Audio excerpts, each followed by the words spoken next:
자, 오늘은 마태복음 9장에 두 개의 치유 기사가 등장을 하는데, 하나는 방금 읽은 본문의 내용처럼 12살 먹은 한 관리의 딸이 죽었어요. 그래서 그 아버지가 예수님 앞에 달려나와서 무릎을 꿇고 가서 그 어린 소녀를 살려주기를 간청하고 있죠. 이 소녀는 이미 죽었어요. 그래서 그 부탁을 듣고 가시다가 12해 동안 혈류증을 앓고 있던 여인을 또 만나게 됩니다. 중복되는 숫자가 있죠. 그래서 오늘 이 중복되는 12이라는 수는 아주 중요한 한 주제가 됩니다. 그래서 그 부분은 맨 결론 부분쯤에서 조금 더 상세히 소개하기로 하고, 그래서 중간에 안 그래도 절망스러운 상황인데 예수님의 행렬이 지체하게 되고 이 여인 때문에 멈추게 되죠. 그리고 이 여인에게 치유의 기적이 일어나고, 또 다시 예수님은 가던 길을 가셔서 그 관리의 집에 들어가셔서 12살 먹은 소녀를 회복시키시고 생명을 돌려놓고 일으키시는 두 개의 이야기가 이렇게 엉켜 있어요.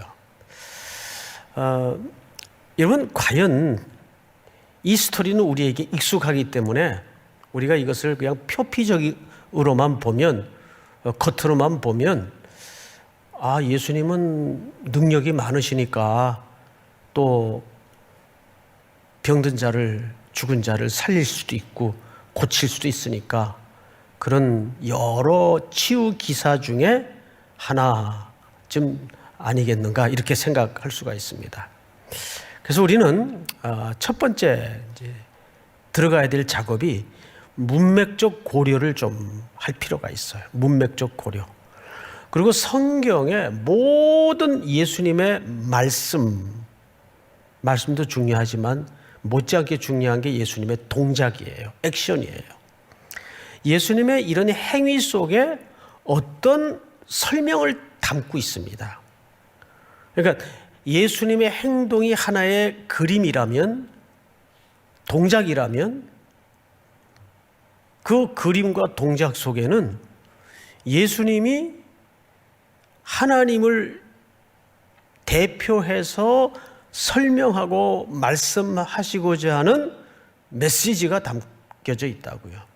그걸 놓쳐서는 안 되는 거죠. 그래서 오늘 그 의미로 좀 깊게 여러분들과 들어가 보도록 하겠습니다. 우선 성경책 덮은 성도님들은 성경책을 다시 펴고 다 열어놓고 이제 자세를 좀 잡고 우리가 앞으로 한 30분간 이제 마치면 이제 오늘 다 예배가 마쳐지는데 이제 TV 앞에서 TV 볼 일밖에 없잖아요. 이제 개콘도 이제 안 하고 재밌는 게 없어요. 이 성경 말씀을 듣는 것만큼 재밌는 시간이 어디 있겠어요. 편안한 마음으로 여러분 좀 함께 쫓아와 주시면 고맙겠습니다. 어떤 분이 그러더라고요. 목사님 이제 카메라만 보고 설교하는 것이 익숙해지셔서 꼭 사람 앉혀놓고 설교하는 것처럼 그렇게 아주 자연스럽다고. 하루 이틀 해봤어야죠. 텅 빈 예배당에서. 지난주에는 제가 자, 여러분 그 자세를 좀 이렇게 거의 눕듯이 하지 말고 반드시 좀 앉으십시오. 그랬더니 금요 기도회 시간이었어요.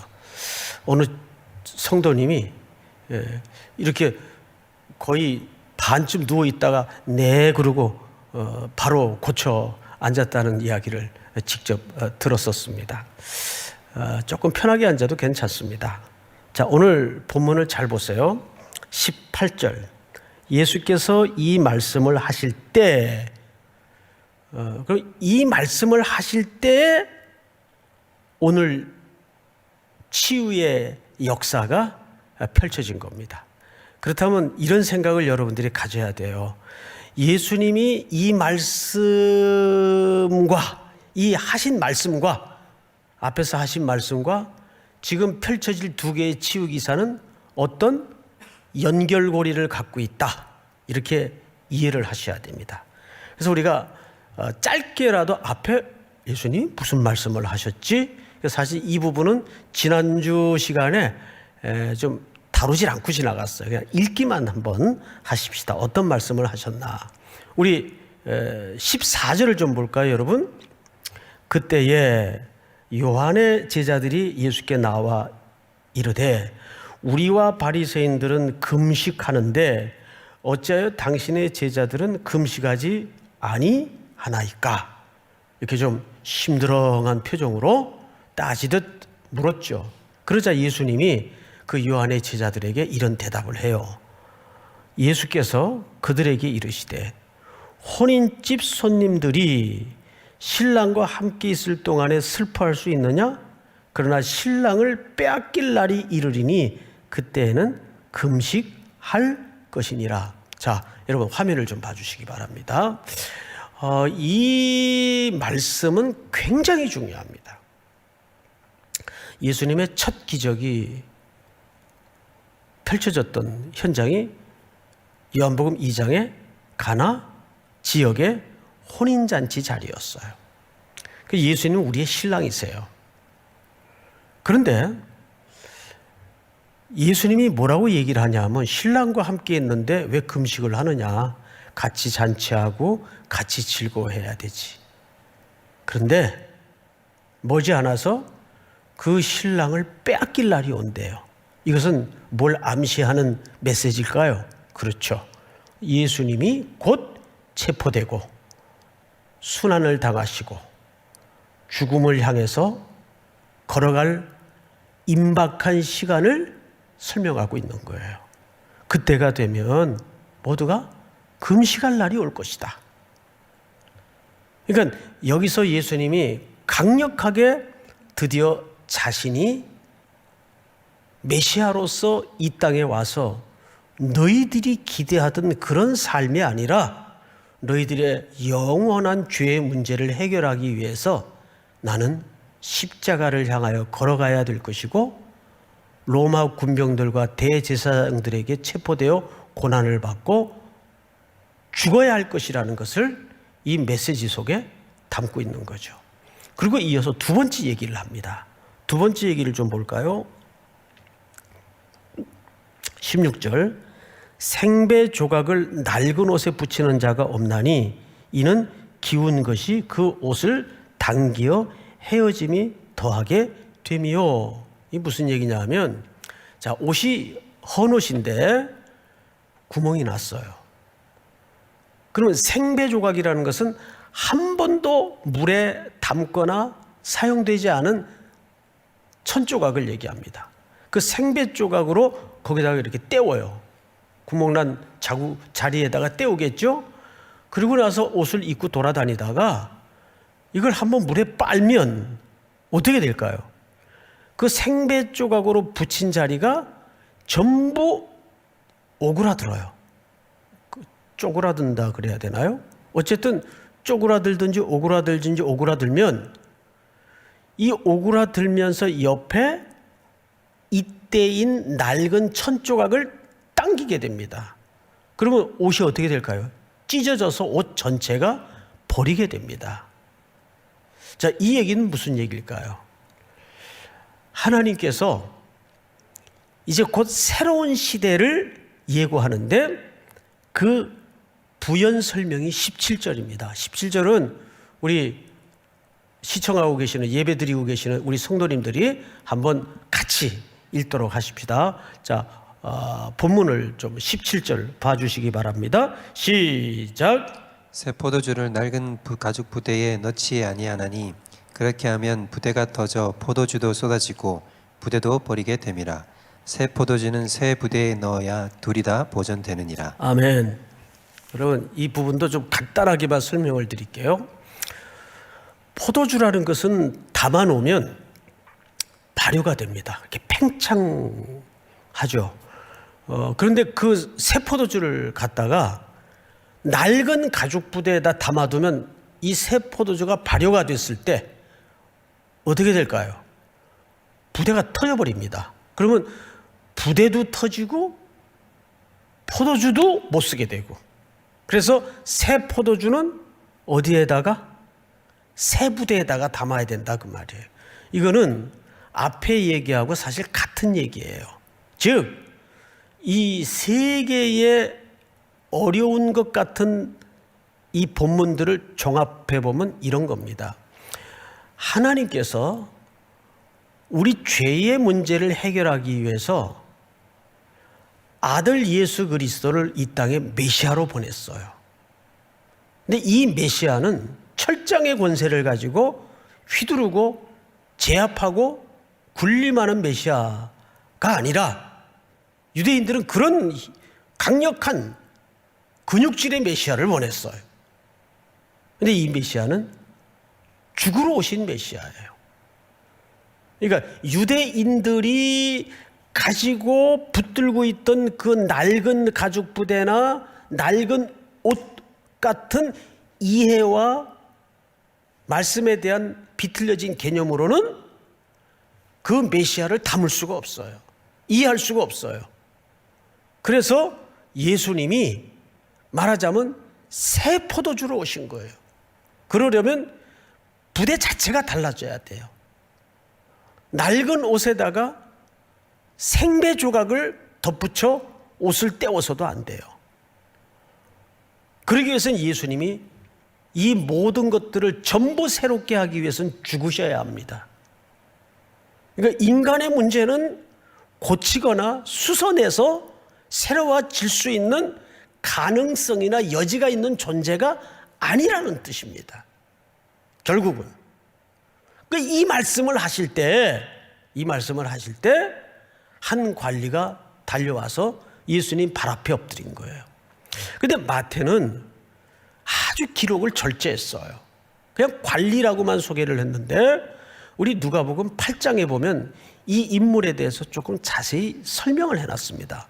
한번 41절을 보십시다. 이에 회당장인 야이로라, 이 사람이 회당장이군요. 그렇죠, 회당장이에요. 회당장은 뭐 하는 사람인가 하면 말 그대로 회당의 예배 순서를 집례하고 회당에 보관된, 그 당시는 두루마리 하면 구약 성경을 얘기하겠죠. 그걸 관리하고 또 백성들이 배운 율법을 잘 지키나 감독하고, 그리고 가장 중요한 잘 알려지지 않는 직무가 하나 있는데, 이 회당장은 젊은 사람들 가운데 이 백성들을 향후 좀 전달력도 있고 말씀에 깊은 관심이 있고 또 단정한 인물들 중에 랍비 후보들을 직무하는 역할을 맡았어요. 굉장히 이스라엘 그 유대 공동체에서는 중요한 위치입니다. 보통 한 마을에 지도자가 7명이 뽑히는데 그 중에 회당에 관련된 지도자를 3명을 뽑아요. 그 중에 장입니다. 그러니까 이 사람은 이 공동체 안에서도 신망이 두텁고 사람들에게 존경을 받는 관리예요. 근데 이름이 야이로입니다. 근데 이 야이로에게는 12살 먹은 외동딸이 하나 있었어요. 우리 성경을 마저 볼까요? 자, 우리 한번 같이 읽읍시다. 42절 다 같이 시작. 이는 자기에게 12살 된 외딸이 있어 죽어가미러라. 예수께서 가실 때에 무리가 밀려들더라. 네, 여기에 보니까 12살짜리가 소개되고 외동딸이라는 게 소개됐으니 이 딸은 얼마나 고임을 받는 정말 애지중지한 딸일까요? 그런데 여기에 12이라는 숫자가 굉장히 중요합니다. 조금 중간에 설명을 더 넣자면 유대 사회적 통념에서 여자의 12살은 드디어 한 가정의 아내로서 생산을 할 수 있고 결혼을 할 수 있는 나이예요. 그러니까 이 당시는 굉장히 좋은 이었다고 보면 정확해요. 외딸이 있어. 근데 누가나 마가는 이 딸이 아직 죽질 않았어요. 죽어 가미러라 이렇게 돼 있어요. 죽어 가미러라. 그런데 오늘 마태는 뭐라고 소개했나를 잘 볼까요? 한 관리가 와서 절하며 이르되 내 딸이 방금 어떻게 싸우나? 그렇죠. 죽었사오나. 그래서 이제 공부 많이 한 학자분들이 이것 가지고 참 논란이 많았어요. 어느 시제가 맞는 거냐? 사실은 무의미한 논란이라고 생각이 되는 게 각자 바라본 시간차가 달라요. 마태는 결론을 쓴 거예요. 그냥 결국은 이 딸이 죽었어요. 죽었다는 이론이 어디서 가능한가 하면 누가복음 8장 55절을 한번 보면 이런 기록이 있어요. 그 영이 돌아와 아이가 곧 일어나거늘. 그러면 이 말은 기절한 게 아니에요. 혼절한 게 아니에요. 영이 떠났었어요. 죽었었다 그 말이에요. 죽은 게 확실해요. 일부 어떤 학자들은 또 잠깐 몸이 너무 아파가지고 기절을 했었다. 가사 상태였다. 뭐 이런 주장도 있는데 그 주장은 뭐 썩 그렇게 받아들일 수가 없는 주장이고 확실한 것은 마태의 기록은 뭐라고 정확히 명시를 했죠? 방금 죽었습니다. 죽었사오나. 근데 그 다음 말이 놀라워요. 자, 성경을 보십시다. 오셔서 그 몸에 손을 얹어 주소서. 그러면 살아나겠나이다. 죽은 게 확실해요. 근데 놀랍게도 이 회당장 야이로가 예수님에게 와서 엎드려 가지고 놀라운 부탁을 하는 거예요. 그래도 오셔서 내 딸의 손을 얹어 주시면 우리 딸이 살아날 수 있습니다. 글쎄, 아버지의 어떤 절실함 때문일까요? 부모들이 너무 절실하면 이런 태도가 나올 수도 있겠죠. 여기에서 여러분들에게 한번 제가 돌발 질문을 해볼게요. 이 야이로의 이 태도는 1. 믿음이 있다. 2. 믿음이 없다. 3. 잘 모르겠다. 4. 빨리 목사님이 하십시오. 자, 몇 번일까요? 믿음이 있다 없다? 있죠. 왜냐하면 회당장 정도면 일단 뭐에 능통한 사람이에요? 그렇죠. 구약에 능통한 사람이고 능통하지 않더라도 유대인들은 구약의 스토리를 웬만한 부분은 다 이미 알고 있어요. 회당에서 예배를 드리니까 들었을 거고. 그러면 이들은 죽은 아이가 살아난다는 이 이야기를 마음속에 주제가 됐을 때 퍼뜩 구약에서 어떤 사건이 기억이 날 수밖에 없겠습니까? 2개의 기사입니다. 정확하게 엘리야의 사르밧 과부의 아이를 살리신 일과 두 번째는 수넴 여인의 아이를 살린 엘리사의 이야기예요. 이걸 회당장이 알았을까요? 몰랐을까요? 알았죠.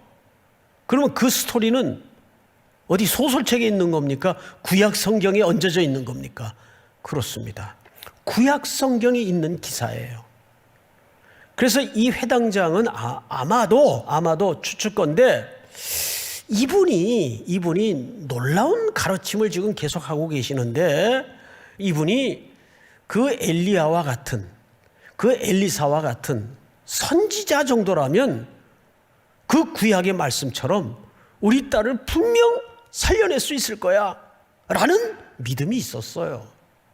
그 선지자가 아니고 혹 더 나아가 이분이 구약에 예언되었던 그 메시아라면 더더욱 그런 기적을 기대해도 되지 않겠는가라는 뭐가 있었던 거예요?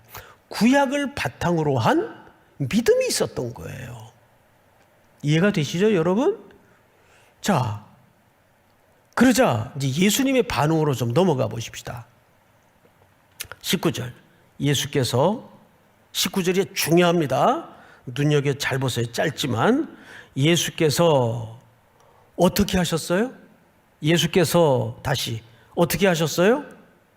우리 성도님들 한번 복창을 좀 한번 해주세요. 일어나 하셨죠? 자, 다시 한번 일어나. 예, 이 일어나라는 말이 헬라 말에는 이것도 한번 따라서 해볼까요? 에게이로. 다시 한 번만 합니다. 이 발음들 좋으세요. 에게이로. 자, 이 단어가 오늘 모든 이야기의 중심이에요. 에게이로. 자, 아까도 서론 시간에 이런 말씀을 드렸어요. 예수님의 말씀도 중요하지만 예수님의 액션, 동작 하나에도 그림 언어를 담고 있다고요. 예수님이 지금 뭘 들었어요? 죽음의 소문을 들었어요. 그래서 지금 예수님이 일어나셨어요? 어디를 가시려고 일어나신 거죠? 죽음이 지배하는, 죽음이 드리워져 있는 그 장소로, 그 현장을 가시려고 예수님이 에게이로 하셨어요. 일어나셨어요. 믿습니까? 일어나셨어요. 그런데 마태는 이 일어나라는 단어를 에게이로라는 굉장히 독특한 단어로 의도를 가지고 썼어요. 자, 이 에게이로는 어디에 사용되는 전형적인 마태적 기법인가 하면, 자, 마태복음 16장을 한번 보십시다. 자, 우리 전체 한번 같이 읽습니다. 시작.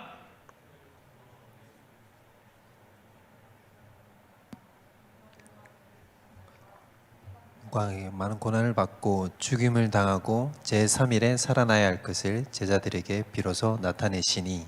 네, 이 마이크 시스템이 아주 영성이 있어요. 앞에 부분보다도 중요한 대목이 뒤에 있었어요. 뒤에서부터 들렸는데, 고난을 받고 죽임을 당하고 제3일에 어떻게 하세요? 살아나야 할 것을. 이것이 예수님이 이 땅에 오신 구원사역의 핵심 압축된 문장이에요. 근데 여기에서 에게이로라는 말이 살아나다 그 뜻이에요. 그 예수님의 부활에 대한 전형적인 용어입니다. 또 한 군데 볼까요? 17장 다 같이 다시 한번 시작. 그들이 산에서 내려올 때에 예수께서 명하여 이르시되 인자가 죽은 자 가운데서 살아나기 전에는 본 것을 아무에게도 이르지 말라 하시니. 인자가 죽은 자 가운데서 또 뭐하기 전에는, 살아나기 전에는 전부 에게이로예요. 자, 그러면 이제 이 개념을 앞당겨서 지금 예수님이 한 관리의 절박한 사정을 듣고, 뭐 절박한 게 아니라 지금 이미 끝났죠, 상황은. 그 죽음의 소식을 듣고 죽음의 현장을 향해서 예수님이 지금 뭐 하셨어요? 일어나. 그러니까 이 말은 뭘 암시하는 겁니까? 사망과 죽음의 권세를 깨뜨리시고 부활하실 예수님의 향후 구원 사역을 이 치유 기사 속에서 드러내고 있다는 겁니다. 믿습니까? 사랑하는 성도 여러분, 요즘 얼마나 모든 상황이 곤고하고 절망스럽습니까? 그렇죠? 희망이 없어요. 아침마다 코로나 확진자 숫자에 눈을 뜨고, 또 오늘은 몇 명 확진이 되었나, 그 질병의 숫자에 매몰되어서 우리가 그 현상에 전부 몰두해서 희망이 없는 시대를, 절망의 시대를 살아가고 있어요. 이때 우리에게 정말 필요한 게 뭐예요? 에게이로. 주님이 일어나시면 생명이 돌아오고 모든 죽었던 자리가 깨어나고 회복되는. 믿습니까? 내가 일어나서는 안 돼요.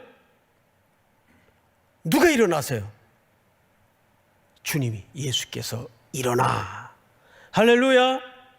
이번 한 주간에도 여러분들, 주님이 여러분들의 그 죽음의 냄새가 풀풀 풍기는 절망의 현장을 향해서, 답이 없는 컴컴하고 어두운 삶의 자리를 향해서 누가 일어나실 겁니까? 예수께서 일어나. 에게이로. 그 일어남은 단순한 한마디의 동작을 얘기하는 것이 아니라 사망의 권세를 깨치시고 죽음을 이기시고 일어나신 부활의 새 생명을 주시는 예수님의 권능을 말하고 있는 겁니다. 믿습니까? 자, 그리고 이제 마저 보십시다.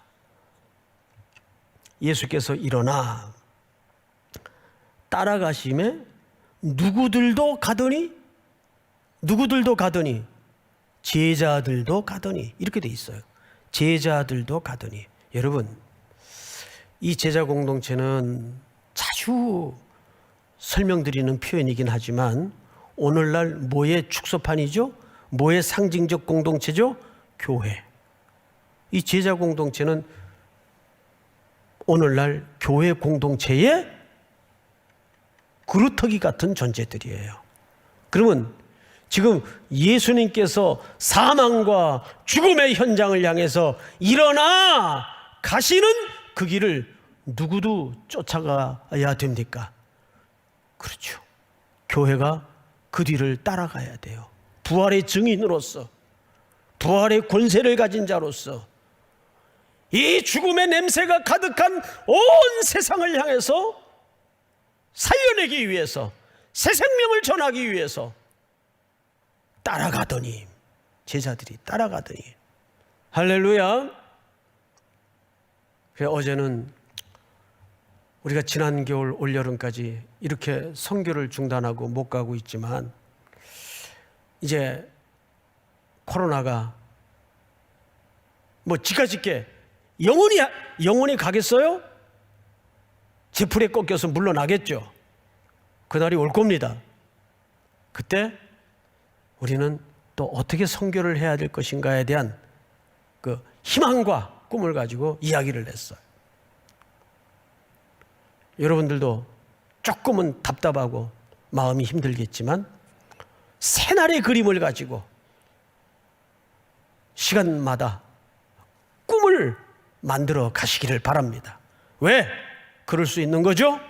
예수께서 일어나시기 때문입니다. 2000년 전 무덤에서만 일어나신 예수님이 아니라 오늘 죽음의 자리에서, 삶의 자리에서 우리의 슬픔과 고난과 절망의 소식을 듣고 그분이 일어나십니다. 에게이로 하십니다. 그분이 일어나면 어떤 일이 벌어질까요? 어떤 일이 벌어질 것 같아요? 성경을 보십시다. 20절. 26절까지인데 저러다가 어느 세월에서 설교 다 끝날라 그러나 걱정하지 마세요. 설교를 오늘 길게 할 겁니다. 걱정하지 마세요. 오늘 이 너무 중요한 내용이기 때문에 이거 다 마쳐야 설교가 끝납니다. 자, 20절을 잘 보시면 그렇게 해서 가는데 드디어 그 중간에 사건이 끼어들어요. 12해 동안이나 혈루증으로 앓는 여자가 예수의 뒤로 와서 그 겉옷가를 만져요. 그 여인은 정확한 병명은 혈루증이라고 되어 있지만 혈루증이라는 뜻은 혈류 증상이라는 말이지 그 혈류병이라는 뜻은 사실 아니거든요. 그런데 확실한 것은 부인과 계통의 질병으로서 끊임없이 하혈을 하는 병이에요. 이 대목을 마가복음, 누가복음 강의할 때 잠깐 여러분들에게 소개를 드렸지만 레위기에 보면 이 여인은 부정한 여인이 되어 있어요. 이 여인은 그래서 타인도 격리를 해야 되고 본인도 스스로 격리를 해야 되는 비접촉 시대의 원조의 고독한 인생이에요. 그래서 오늘 말씀의 제목이 뭡니까? 비접촉 인생의 믿음의 접촉이에요. 그래서 저희 딸내미가 제목을 보더니 이거 아빠가 지으셨어요? 라임을 아주 잘 맞추셨네요. 그러더라고요. 자, 여러분, 이 비접촉 인생의 믿음의 접촉, 사실 한 단어로 정의를 했지만 12년 동안이나 이런 삶을 살았다고 한번 풍부한 상상력을 가지고 이 여인의 삶을 반추해 보세요. 얼마나 힘들었을까요? 얼마나 그 인생이 아팠을까요? 얼마나 사는 게 아니었을까요? 마가복음, 누가복음을 종합해 보면 이런 소개가 있죠. 많은 의원들에게 많은 돈을 낭비하고 이제는 돈도 없고 몸은 더 망가지고 공동체에서 제외되어 누구도 접촉할 수 없고 함께할 수 없는 외롭고 무서운 고독 속에서 희망 없이 살아가던 어느 날, 이 마을로 바로 그 소문에 듣던 예수님이 지나간다는 소식을 듣게 되었어요. 자, 이때 이 여인은 결단을 합니다. 이래 주구나 저래 주구나. 시도 안 해보고 후회하는 것보다는 시도해보고 후회하는 게 차라리 낫겠다. 이 여인은 이렇게 거리로 나와서 돌아다닐 수 있는 형편이 안 되죠. 뭔가 뒤집어 썼겠죠. 그리고는 밀려드는 인파 속으로 끼어듭니다. 그리고 예수님의 겉옷가를 만져요. 예수님의 겉옷가를 만졌다는 것은 그 네모난 큰 보자기 같은 외투를 유대인들은 입고 다니는데 그 네 귀퉁이에 청색술로 민수기에 보면 달아놓도록 되어 있죠. 그 이유가 이렇습니다. 한번 같이 읽어보십시다. 이스라엘 자손에게 명령하여 대대로 그들의 옷단 귀에 술을 만들고 청색 끈을 그 귀의 술에 더하더라. 왜 이런 명령을 했을까요? 자, 같이 읽습니다. 시작. 이 술은 너희가 보고 여호와의 모든 계명을 기억하여 준행하고 너희를 방종하게 하는 자신의 마음과 눈의 욕심을 따라 음행하지 않게 하기 위함이라. 그리하여 너희가 내 모든 계명을 기억하고 행하면 너희 하나님 앞에 뭐하리라? 거룩하리라. 그러니까 그 술은 주술적 의미가 아니라 그걸 볼 때마다 모든 하나님의 백성들이 하나님의 말씀을 기억해내서 거룩한 삶으로 잊지 않도록 지시하신 율법에 명시된 의식들이에요. 그리고 의복의 구조들입니다. 근데 이 여인이 비집고 들어와서 예수님의 겉옷가에 손을 만졌다는 것은 그 술에다가 손을 댔다는 얘기예요. 이때 예수님이 자기에게서 능력이 나간 걸 깨달으셨어요. 누가 내 옷에 손을 대었느냐? 제자들은 아닙니다. 이 군중들 안 보이십니까? 사람들이 바짝바짝 밉니다. 아니다. 누군가 내 옷에 어떤 의도를 가지고 손을 댔다. 자, 그 의도를 잘 보세요. 21절. 이는 제 마음에, 여인의 마음이죠. 그 겉옷만 만져도 뭘 받겠다 함이라? 구원을 받겠다 함이라. 여기 구원이라는 말이 소조라는 말을 써요. 이 말이 굉장히 중요한 말이 됩니다. 자, 오늘 다 잊어버려도 두 단어를 기억하십시오. 아까 예수님께서 어떻게 하셨어요? 일어나. 에게이로. 예수님이 일어나시면 뭐가 시작이 돼요? 성도 여러분, 예수님이 에게이로 하시면 뭐가 시작이 돼요? 소조. 드디어 구원이 시작이 됩니다. 할렐루야. 예수님이 일어나시도록 여러분들이 믿음을 가지시기 바랍니다. 그럼 뭐가 시작이 돼요? 모든 죽었고 병들고 절망하던 그 삶의 자리에 하나님의 구원이 이루어져요. 믿습니까? 하나님의 구원이 시작이 되는 거예요. 그걸 예수님께서 아시고 22절 예수께서 돌이켜 그를 보시며 이르시되 딸아, 가장 따뜻하고 사랑스럽고 자애로운 부르심이에요. 딸아, 안심하라. 네 믿음이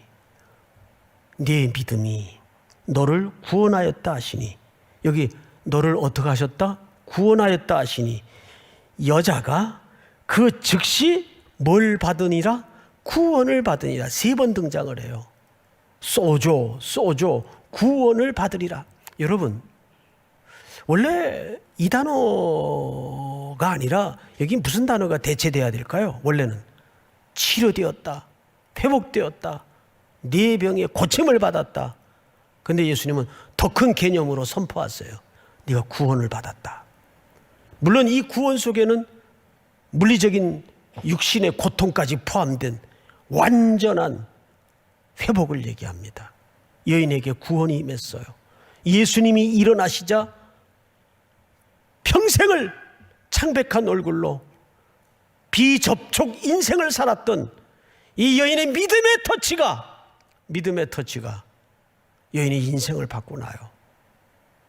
여러분들에게도 그런 믿음의 터치가 이루어지기를 주의 이름으로 축복합니다. 자, 그런데 28절을 보세요. 예수께서 그 관리의 집에 가사 피리 부는 자들과 떠드는 무리를 보시고, 여기 피리 부는 자들, 떠드는 무리는 호국꾼들을 얘기합니다. 돈 받고 우는 사람들, 돈 받고 피리 부는 사람들. 이건 가난한 집도 유대인들의 장례는 꼭 이렇게 합니다. 그리고 이들은 그 죽음을 놓고 거짓 울음으로 아무것도 할 수가 없었어요. 그냥 그들의 풍습을 따라서 울어주는 일 외에는, 노래를 불러주는 일 외에는 할 수가 없었어요. 이때 예수님께서 중요한 단어 하나를 채택해서 기록해 하십니다. 성경을 보십시다. 이르시되 물러가라. 이 물러가라는 말은 귀신들을 내쫓을 때, 여러분, 영의 세계는 있어요, 없어요? 존재합니다. 어둠의 권세에 묶여서 하나님의 영의 세계를 알지 못하고 자기들이 주인인 양 이 세상을 장악하려는 그 어둠의 죽음의 냄새를, 그 죽음의 냄새가 가득한 집안에 동조하는 그 세력들을 다 내쫓았어요. 물러가라. 이 코로나19 물러가라. 모든 절망과 우리를 무너뜨리고 부정케 하는 모든 것들 물러가라. 명령하시기 바랍니다. 예수님의 권세를 가지고. 믿습니까? 여러분 아멘 하셨죠? 물러가야 돼요. 떠나가야 돼요.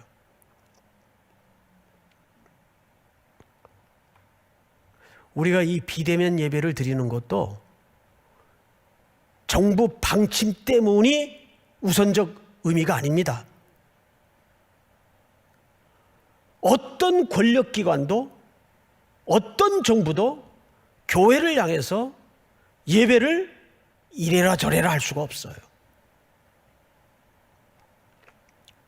하나님께서 우리에게 이 상황을 언제까지 허락하실지는 모르지만 우린 이 속에서 고요히 하나님의 움직이심을 볼 수 있는 영안이 열려야 돼요. 예수님이 보셨어요. 보시고 그 어둠의 세력에 준동하는 세력들을 물러가라. 믿습니까? 그런 신앙의 야성과 담대함이 다시 한번 우리 모든 3일의 청년들 속에, 성도들 속에 회복되고 살아나기를 주의 이름으로 축복합니다. 마지막으로 사람들은 비웃었어요. 무슨 말이 비웃었는지 아세요? 죽은 것이 아니라 잔다 그랬어요.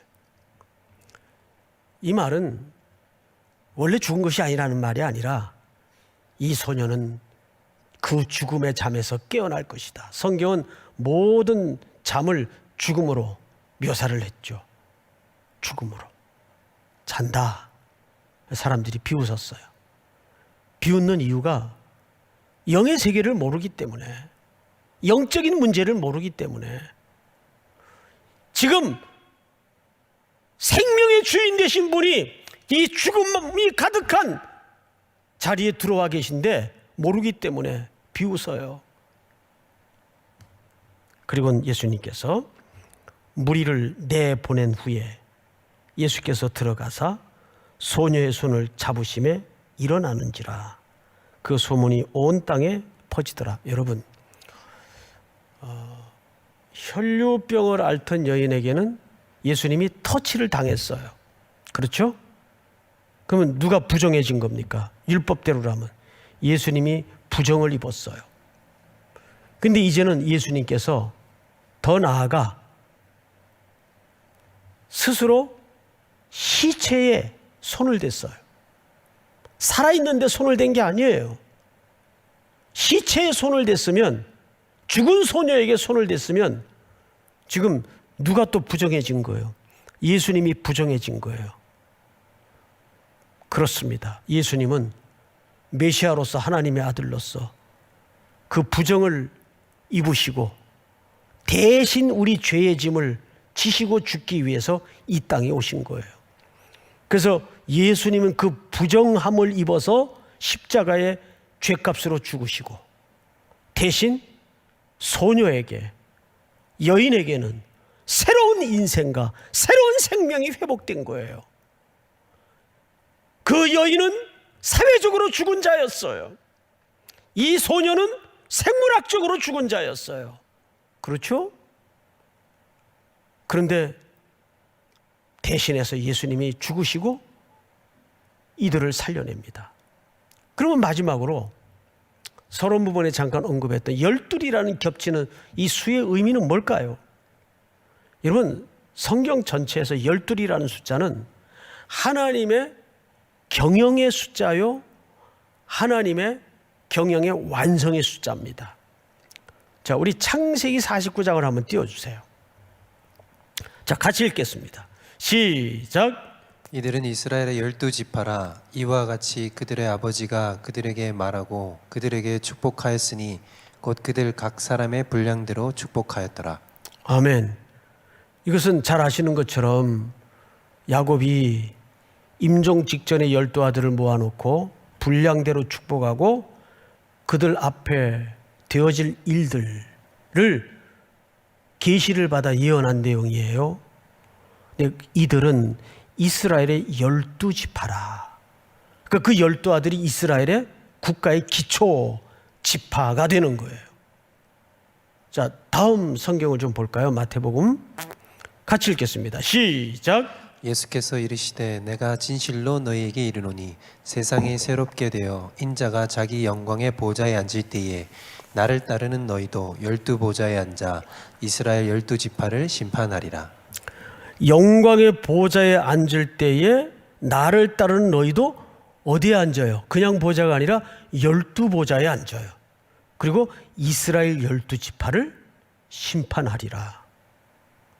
자, 다음 절을 볼까요? 종말론적으로 마지막 날에 어떤 그림으로 이 12이라는 수의 의미가 완성이 되는가?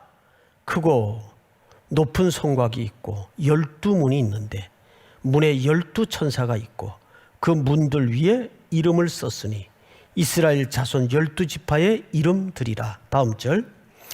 동쪽의 세 문, 북쪽의 세 문, 남쪽의 세 문, 서쪽의 세 문이니 그럼 모두 몇 문이에요? 12문이에요. 그 성곽에, 그 성의 성곽에는 12기초석이 있고 그 위에는 어린 양의 12사도의 12이름이 있더라. 자, 여러분, 이것이 12이 갖는 성경의 중요한 충족수요, 이스라엘의 완성수예요. 자, 그러면 오늘 여기 이 두 치유 기사를 통해서 등장한 12이라는 맞물린 수의 상징적 의미는 뭘까요? 자, 12해 동안 혈류증을 앓았어요. 다 탕진해버리고 이제는 창백한 핏기 없는 얼굴이 인생을 살아가고 있는 여인. 12살. 한창 이제는 육신적으로 생명을 생산할 능력이 된 나이요. 이제 성인으로서 인정을 받고 결혼을 해야 될 정년기인데 소녀가 죽어요. 이건 전통적으로 무슨 그림인가 하면 죽은 이스라엘 상태를 얘기하는 겁니다. 소망이 없고 절망에 놓여진 그 이스라엘 상태를 얘기하는 거예요. 그 이스라엘은 오늘 이 땅의 상황을 또한 반추하고 있는 거죠. 그래서 예수님은 결국 이 얘기를 하고 싶은 겁니다. 이런 죽은, 질병에 벌벌 떨고 공포에 붙잡혀 죽음 앞에 두려워할 수밖에 없는, 죽음의 권세에 묶여있는 이 세상에 예수를 알지 못하고 핏기 없는 인생을 살아가는 수많은 사람들에게 내가 메시아다, 그리스도 외에는 소망이 없다는 것을 선포하고 가르치기 위해서 일어나 사망의 자리로, 죽음의 현장으로 예수님이 오신 거예요. 그러자 이 땅에는 무엇이 시작이 됐다고요? 구원이 시작이 돼요. 생명이 살아나요. 사랑하는 성도 여러분, 또 한 주도 우리 모든 3일의 성도들은 그 길을 따르고 그 길을 쫓고 내가 일어나는 것이 아니라 예수 그리스도께서 일어나는 것을 믿음으로 바라볼 수 있는 여러분들이 될 수 있기를 주님의 이름으로 축원하고 축복합니다. 우리 다 일어나십시다.